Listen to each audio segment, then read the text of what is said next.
नमस्कार, बीकेसी गुरु क्लासेस में आपका स्वागत है। आज हम पढ़ेंगे कक्षा 10वीं गणित अभ्यास प्रश्न पत्र सेट डी का हल। तो देखिए, शुरू करते हैं। प्रश्न क्रमांक 1 से सही विकल्प चुनिए। पहला है 26 और 91 का एचसीएफ होगा। तो देखिए, प्रश्न पहला का पहला लेते हैं। 26 और 91 का हमें लेना है एचसीएफ। तो 26 के अभाज्य गुणनखंड फिर 91 के अभाज्य गुणनखंड दोनों ले लेते हैं। तो देखिए, 2 एकम 2, 2 तिया 6 और 13 एकम 13। फिर 91 में भी ये देखिए 7 का दिया, तो 7 एकम 7 और 7 त्रे 21, फिर 13 एकम 13। फिर 26 कैसे हुआ, 2 गुणा 13। 91 कैसे हुआ, 7 गुणा 13। दोनों में हमें केवल एचसीएफ निकालना है, जो दोनों में हो कॉमन। कौन है दोनों में, 13 है। तो एचसीएफ ऑफ 26 एंड 91 कितना है, 13 है। तो आंसर आ गया 13। ऑप्शन नंबर ए यहाँ पर सही हो गया। फिर लेते हैं दूसरे नंबर का। चलिए, पहले का दूसरा क्या है। पहले का दूसरा यहाँ पर है रेखी बहुपद ax धन b का शून्यक होगा। तो एक जिसका भी हमें शून्य ज्ञात करना है उसे शून्य के बराबर करना होता है। तो x बराबर हो जाएगा ऋण b और x बराबर हो जाएगा ऋण b बटे a। तो ऑप्शन नंबर कौन सा सही है, यहाँ पर ऑप्शन नंबर सी सही है। चलिए, तीसरा लेते हैं। यदि a1/a2 बराबर b1/b2 बराबर नहीं c1/c2 रैखिक समीकरण युग्म a1x धन b1y धन c1 बराबर 0 और a2x धन b2y धन c2 बराबर 0 के हल हैं, तो क्या होगा कि दो हल होंगे का कोई हल नहीं होगा। तो देखिए, ऐसी स्थिति में हमने आपको बताया है कि a1/a2 बराबर नहीं b1/b2 होता है, तो एक अद्वितीय हल होता है। फिर a1/a2 बराबर b1/b2 बराबर नहीं c1/c2 यदि होता है तो कोई भी हल नहीं होता। और a1/a2 बराबर b1/b2 बराबर c1/c2 होता है, तो अनंततः अनेक हल होते हैं। तो ये कौन सी वाली स्थिति दी गई है, कोई भी हल नहीं होगा वाली स्थिति दी गई है। ऑप्शन नंबर बी यहाँ पर सही है। फिर चलिए, चौथे सवाल पर आते हैं। पहले का चौथा क्या है, एपी दी हुई है हमें 2 7 12 डैश डैश का सारवांतर है। हमें इसका सीधे सीधे सारवांतर निकालना है। सारवांतर देखिए, दूसरे पद में से पहले पद को घटा दो या तीसरे पद में से दूसरे पद को घटा दो। एक पहले वाले पद को घटाना होता है। दोनों ही स्थिति में 5 आ रहा है, यानी सारवांतर 5 है। यहाँ पर ऑप्शन नंबर ए सही है। फिर वस्तुनिष्ठ का पांचवा प्रश्न लेते हैं। यदि एक बिंदु P से केंद्र O केंद्र वाले किसी वृत्त पर PA और PB स्पर्श रेखाएं परस्पर 80 अंश के कोण पर झुकी हैं, तो कोण POA ज्ञात करना है।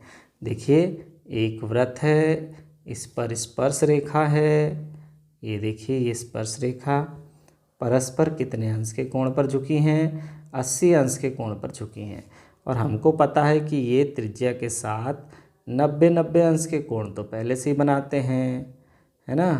तो ये 90 अंश के कोण यहाँ बने हुए हैं। तो ये 90 हो गए और ये 80। तो अब हमें क्या ज्ञात करना है, ये देखिए, ये स्पर्श रेखाएं हैं PA और PB। तो हमें पूछा गया है कोण POA, कोण POA। तो देखिए, ये दोनों सर्वांग समत्रिभुज बनते हैं। तो हमको पता है कि ये बीच का कोण कितने अंश का है, 100 का। तो 100 दो बराबर भागों में बटेगा, तो कितना कितना होगा बच्चों, 50-50 होगा। तो यहाँ पर कितने अंश का कोण बनेगा, 50 अंश का। ऑप्शन नंबर ए यहाँ पर सही है। फिर देखिए, अब ले लेते हैं पहले का छठवा। पहले का छठवा क्या है, दो समरूप त्रिभुजों की भुजाएं दी हुई हैं 4:9 के अनुपात में है। इन त्रिभुजों के क्षेत्रफलों का अनुपात क्या होगा। हमें पता है दो समरूप त्रिभुजों के क्षेत्रफलों का अनुपात उनकी संगत भुजाओं के वर्गों के अनुपात के बराबर होता है। तो तो अब हमारे पास भुजाओं का अनुपात तो दिया हुआ है, तो क्षेत्रफलों का अनुपात क्या हो जाएगा, इनके वर्गों के अनुपात के बराबर हो जाएगा। तो हो जाएगा क्षेत्रफलों का अनुपात 16:81। ऑप्शन नंबर यहाँ पर देखिए, ऑप्शन नंबर डी सही है, 16:81। अब आता है रिक्त स्थान भरिए। पहला है सभी खालिस्तान त्रिभुज समरूप होते हैं। तो कौन से त्रिभुज सदैव समरूप होते हैं? सभी समबाहु त्रिभुज समरूप होते हैं।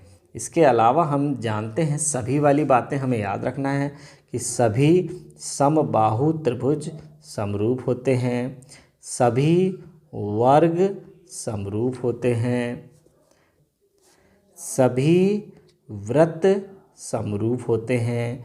तो ये 3 बातें विशेष रूप से हमें याद रखना है बच्चों, कि दुनिया में सभी समबाहु त्रिभुज एक समान रूप के होते हैं, समरूप होते हैं, सभी वर्ग समरूप होते हैं और सभी वृत्त समरूप होते हैं।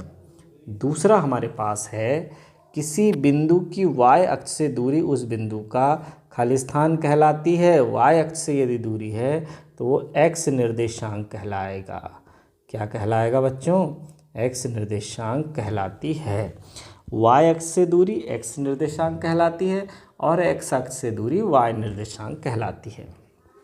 अगला है, यदि किसी मीनार की ऊंचाई एवं छाया की लंबाई समान हो तो सूर्य का उन्नयन कोण खालिस्तान होगा।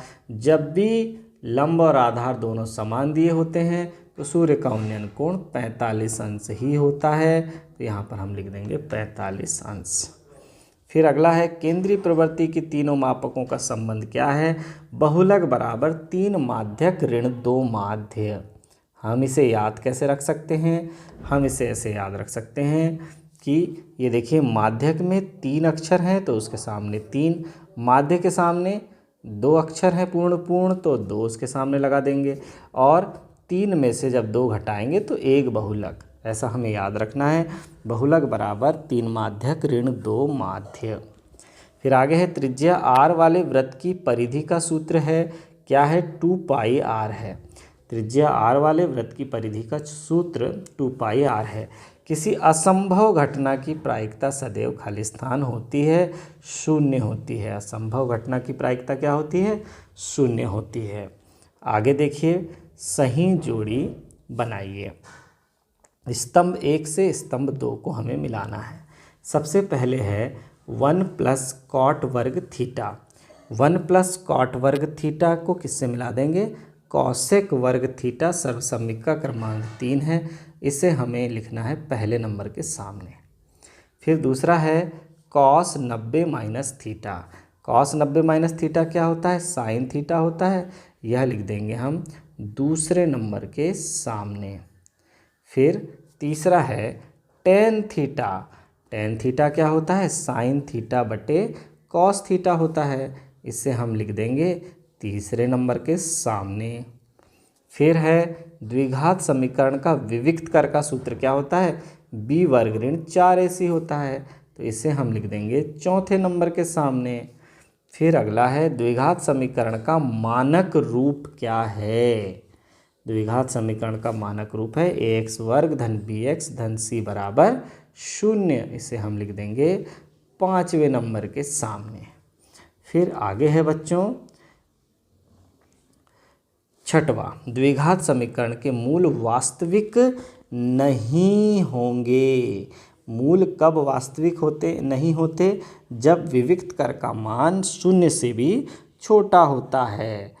तो 0 कहाँ बड़ा दिख रहा है? ये देखिए, यहाँ पर 0 को बड़ा दिखाया गया है। तो 0 से भी छोटा मान किसका है? b वर्ग ऋण 4ac का। इस स्थिति में मूल वास्तविक नहीं होते, तो इसे हम लिख देंगे 6वें नंबर के सामने। अब आगे है बच्चों, एक शब्द या वाक्य में उत्तर दीजिए। तो देखिए, पहला क्या है? किसी एपी के प्रथम n पदों के योगफल का सूत्र लिखिए। क्या है? Sn बराबर n/2 2a + n-1d, जहाँ n है पदों की संख्या, ए है प्रथम पद और डी सार्वांतर है। फिर है मूल बिंदु से बिंदु एक्स वाई की दूरी लिखिए। मूल बिंदु से बिंदु एक्स वाई की दूरी का क्या सूत्र है? अंडर रूट एक्स वर्ग धन वाई वर्ग है। फिर दृष्टि रेखा को परिभाषित करना है। तो क्या है दृष्टि रेखा?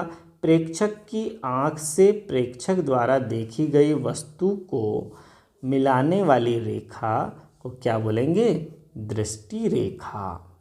देखिए, प्रेक्षक की आँख से जिस वस्तु को प्रेक्षक देख रहा है उस वस्तु के बिंदु को मिलाने वाली रेखा क्या कहलाएगी? दृष्टि रेखा।